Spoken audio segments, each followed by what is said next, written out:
নামাজরত অবস্থায় যেই দল তার কর্মীকে হত্যা করে সেই দল বাংলাদেশে নির্বাচন করে বিজয়ী দলের কথা রাজনীতি করার অধিকার থাকতে পারে না। বাংলাদেশের 56,000 বর্গ মাইলে এবার আওয়াজ তুলতে হবে জমিন চার।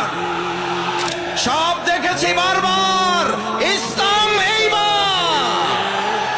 আমরা বলেছিলাম ঢাকা বিশ্ববিদ্যালয়ে যারা চালাবে তারা বাংলাদেশ চালাবে। ঢাকা বিশ্ববিদ্যালয়ের ছাত্র শিবির চালাচ্ছে, বাংলাদেশ জামাত ইসলামী বাংলাদেশ জনগণের সমর্থন নিয়ে চালাবে। দেশ স্বাধীনের 54 বছরে এমপি বানিয়েছি বারবার, খাদেম সেবক বানাবো এইবার। সবাই মিলে ঘরে ঘরে আওয়াজ তুলে দাঁড়িপাল্লার বিজয় নিয়ে আসা পর্যন্ত রাজপথে ময়দানে প্রান্তরে ছুটে যাওয়ার জন্য রাজি আছি কারা? আমরা এবার সংসদে পাঠাবো আল ইসলাম, ইসলাম এবং ইসলাম। আউযু বিল্লাহি মিনাশ শাইতানির রাজীম। বিসমিল্লাহির রহমানির রহিম। আলহামদুলিল্লাহি রাব্বিল আলামিন। আসসালাতু ওয়াসসালামু আলা রাসূলিহিল কারীম ওয়া আলা আলিহি ওয়া সাহবিহি আজমাইন। বাংলাদেশ জামাত ইসলামী গণমানুষের প্রাণপ্রিয় সংগঠন, অধিকার আদায়ের আন্দোলনের অন্যতম ঠিকানা। আজকের এই চৌগাছা ঝিকরগাছা অঞ্চলের আপনাদের প্রাণপ্রিয় মানুষ,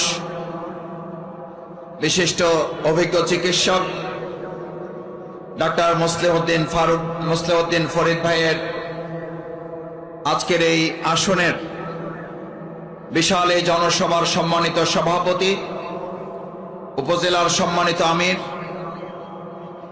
আজকের এই অনুষ্ঠানের সম্মানিত প্রধান অতিথি, বাংলাদেশ জামাত ইসলামের সম্মানিত কেন্দ্রীয় নায়েবে আমির, মজলুম জননেতা, আমাদের অত্যন্ত শ্রদ্ধাভাজন জনাব এটিএম আজহারুল ইসলাম,